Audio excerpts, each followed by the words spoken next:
Goeiemôre en welkom hier by Spirit in Life. Ek wil iets vra. Wat is die kleur van jou oog? As ek na jou kyk, wat is die kleur van jou oog? Kan jy die kleur van my oog sien? Ek het groen oë. Party van julle het blou oë of bruin oë, of ook groen oë of ligte oë. Wat is die kleur van jou oog? Nou, jou oog is van baie waarde. My oë, ek pas my oë op.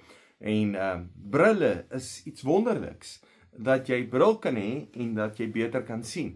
Nou Jesus, die hele Bybel praat baie van 'n oog, maar Jesus praat ook iets baie interessanter oor oog. Matteus 6 vers 22. Hy sê jou oog is 'n lamp vir jou liggaam. Want jou oog maak dat jy kan sien. As dit pikdonkerte is, jy steek 'n lamp aan, jy sit 'n lig aan, dan kan jy sien. En jou oog is 'n lamp vir jou liggaam. Hy sê 'n suiwer oog laat die lig instroom sodat jou binneste geheel en al lig word. Ou vertaling sê 'n goeie oog. Vers 23. Maar as jou oog vuil en sleg is, versper dit die lig en jou binneste bly geheel en al donker. As die lig wat jy gedink het in werklikheid donkerte is, hoe pikswart is jou donker dan nie?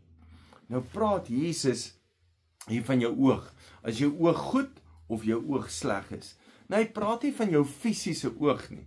Hy praat van hoe jy na die lewe kyk. Sê maar 'n man, ek kyk na 'n kar en ek wil 'n kar koop en ek hou van die kar, dan sien my oog dit. My oog bepaal nie of dit 'n goeie kar is nie.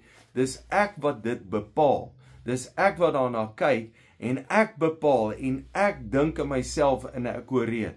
As 'n vrou 'n rok kyk en sy kyk na die rok en ja, ek hou hiervan of ek hou nie hiervan nie, sy bepaal. Dis dieselfde, ons kyk na mense, dan bepaal ons. Ons kyk en dan ons bepaal. Hou ek van hierdie ou, hou ek nie van hierdie ou nie. Hou ek van hierdie mens of nie mens nie, wil ek met hulle kyk. Ek kyk na 'n situasie en dan bepaal ek goed of sleg. En wat Jesus eintlik sê is, die manier hoe jy, dis nie wat jy raak sien nie, maar dit wat jy bedink, dit wat agter jou oog is, en kyk daarna. En ek het al baie keer gesien, mense kan na iets luister, dan sien hulle iets seksueel daaruit. En dink ek, hoe kom hulle by seksuele goed hierby uit? Maar dis wat in sy gedagte is. Mense kyk na 'n situasie, en hulle sien net sleg, hulle skryf dit klaar af, en hulle kan niks goed sien daarin nie. Want eintlik die manier hoe hulle daarna kyk is sleg. Dan kyk iemand anderste en hy kan in dieselfde situasie iets goed sien, iets goeds leer daai. Dis wat Jesus eintlik sê. Hoe kyk jy met jou oog? Nou vra ek vir jou. Jy kan na Suid-Afrika kyk en net sleg sien. Of kan jy nie iets goed sien nie? Jy kan na ander mense kyk en net sleg sien. Of kan jy nie meer goed sien nie? Kan jy nie meer 'n goeie ding sien nie? Jy kyk baie keer na die kerk, of jy kyk na dit wat God doen, en jy sien net sleg, of sien jy goeie? As jy na jou lewe kyk, sien jy die goeie wat God in jou lewe doen, sien jy dit raak? Sien jy raak dat God vir jou goed wil wees? Of sien jy net slegte goed raak? Sien jy goed dat God se goedheid, God se genade, God se heerlikheid oor jou is, en hy help jou, hy wil vir jou goed wees? Dan wil ek jou vandag aanmoedig om goedheid raak te sien. Dan wil ek jou aanmoedig om God se goedheid in jou lewe raak te sien en te beleef in jou lewe.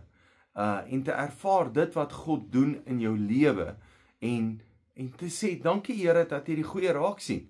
Ek dink, dalk kan jy vir jou geestelike oog bid en sê, Here help my om die regte raak te sien. En dis wat Jesus sê, as jy dink, jy sien lig, maar eintlik is dit duisternis. Hoe donker is jou lewe? En ek sien dit baie keer by mense, hulle dink hulle lewe is alright, maar as ek na hulle lewe kyk, dan is dit een groot gemors. Want hulle sien net die slegte raak, hulle sien net die verkeerde raak, hulle sien nie die goeie raak nie.